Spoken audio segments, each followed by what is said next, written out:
Hey, bienvenue sur la partie 3 du démontage de la dirt bike.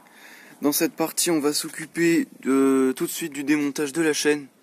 Vu que j'avais un peu regardé, en fait, il y a un maillon d'attache rapide. Donc ce qu'on va faire, c'est qu'on va prendre un tournevis plat.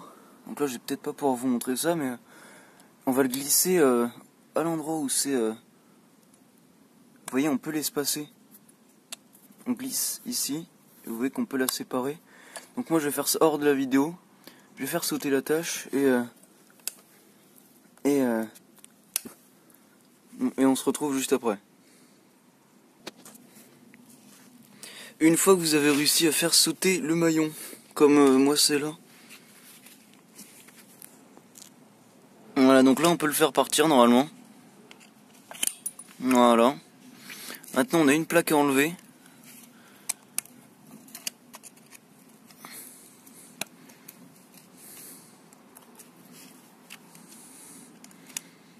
C'est vrai qu'une main c'est pas facile, surtout qu'elle est rouillée un peu la truc, donc ça aide pas.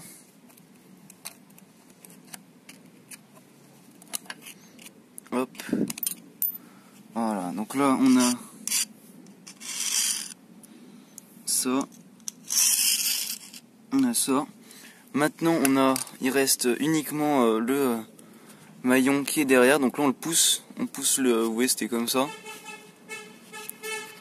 Là on pousse ça, hop là, et là on peut ressortir le maillon rapide pour détacher la chaîne. Voilà, hop là, maintenant la chaîne est détachée, donc on peut l'enlever.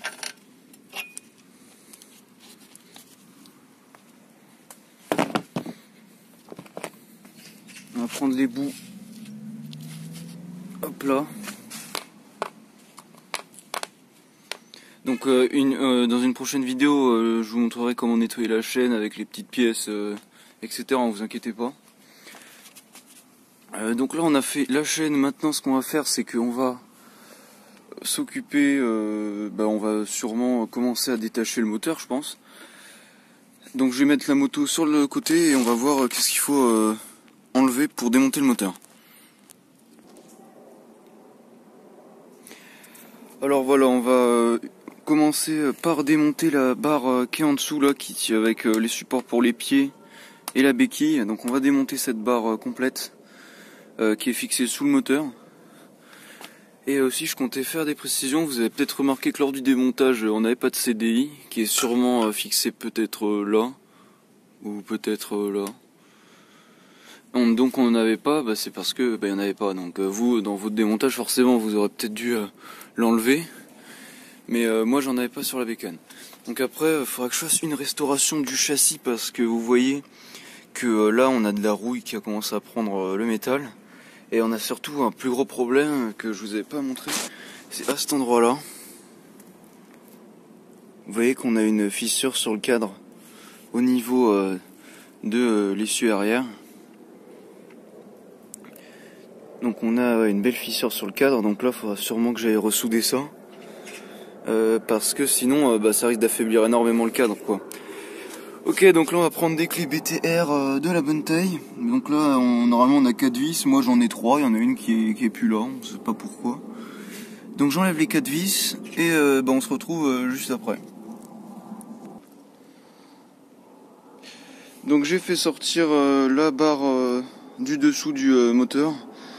Par contre un conseil, c'est de ne pas poser la bécane sur le côté ne pas coucher la bécane pour le faire, parce que sinon les vis vont être encore plus dures à dévisser. Donc vous allez devoir mettre la bécane en hauteur comme ça quoi, et dévisser par le dessous.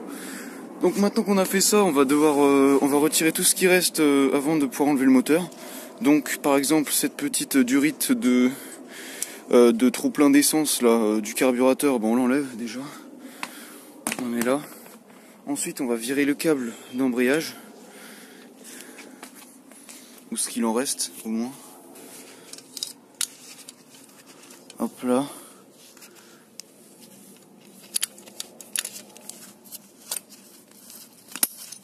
Hop là. Vous voyez que l'embrayage il a un petit problème aussi, il n'y a plus les ressorts et il est complètement bloqué, je peux pas le manipuler là, il est complètement bloqué. Bon bah là on va, j'ai posé ça, on va tout de suite se retrouver pour démontage du moteur. Donc pour le moteur c'est facile, on a deux vis enlevées. On a celle-là qui est une longue vis qui va jusqu'à l'autre côté du cadre.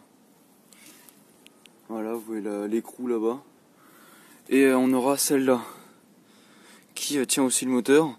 Et je pense que le meilleur c'est peut-être de démonter d'abord celle-là et ensuite de démonter celle-là tout en mettant un truc peut-être sous le moteur pour pas que ça tombe. Parce que ensuite une fois qu'on a enlevé les vis, le moteur tombe, hein, il tient plus.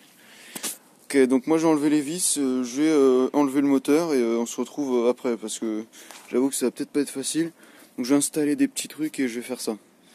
Donc à tout de suite.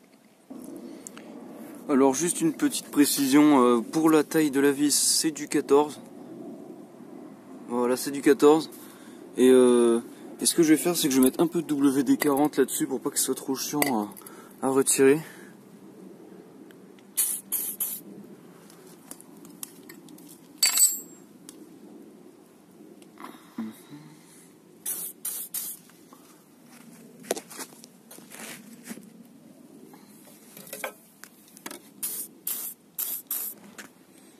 Ok.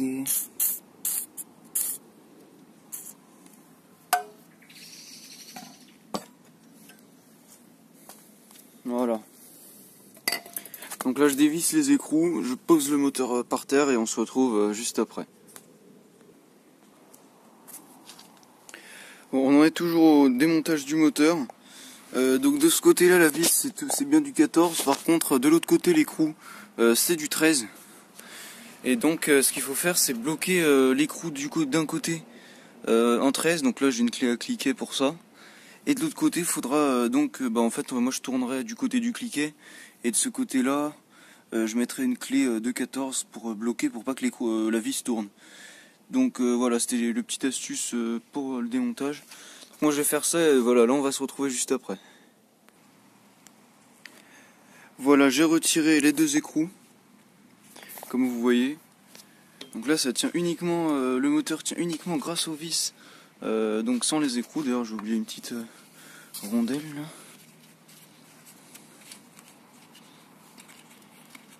Allez. Donc maintenant qu'on a fait ça, ce qu'on va devoir faire là c'est que j'ai pris le marteau, on va taper sur, on va essayer de soulever le moteur avec la main, vu que vous voyez là le moteur il bouge, je sais pas si vous voyez, mais là je peux le faire bouger le moteur. C'est-à-dire que là, vu qu'en fait il appuie vers le bas, vu que là, il pèse son poids, donc forcément il appuie vers le bas. Donc les pas de vis appuient vers le bas sur le métal, donc les vis vont être dures à enlever. Donc pour enlever les vis, vous allez soulever le moteur par le dessous et taper un petit coup de marteau pour que ça puisse sortir. Mais il faut vraiment essayer de trouver moyen de faire une fixation en dessous, pas que le moteur se casse la gueule ou que ça pète le cadre. Donc moi je vais faire ça forcément hors de la vidéo. Et je vous montre une fois que j'ai sorti le moteur. Donc faites vraiment attention à cette étape là, mettez les précautions et tout en dessous pour pas que le moteur, même s'il tombe, pour pas que ça le pète. Et voilà, faites bien attention que le moteur ne tombe pas. Donc essayez de mettre un truc en dessous, voilà. Donc à tout de suite. Et voilà, on a enfin déposé le moteur. Donc il est par terre, j'ai réussi à le sortir. Donc bon, en fait je pensais que ça pesait plus lourd que ça, mais bon ça va. J'ai réussi à le faire tout seul. Donc là c'est la fin de cette vidéo. J'espère que vous aurez aimé cette partie 3 du démontage de la pit bike. Là vous voyez elle est carrément vide désormais. Le prochain épisode consistera au démontage du cadre. Donc on va séparer la fourche, on enlèvera les roues, la suspension, on démontera le train arrière qui est bien pété. Et vous pouvez remarquer aussi que la pédale de passage de vitesse est tordue. Je crois même que l'axe qui ressort du moteur, qui rejoint là, est même lui-même tordu. Et donc on a aussi le problème au niveau de l'embrayage ici. On a un problème au niveau de l'embrayage ici. Donc moi je vais ranger tout ça. J'espère que vous aurez aimé cette vidéo. Pensez à mettre un commentaire si vous avez des questions ou si vous avez des trucs à me dire. Pensez à mettre donc un j'aime, voilà, si vous avez aimé cette vidéo. Et n'oubliez pas de vous abonner pour suivre toute la série de la restauration de la pit bike. Et voilà. Donc je vous dis passe une bonne journée et à la prochaine.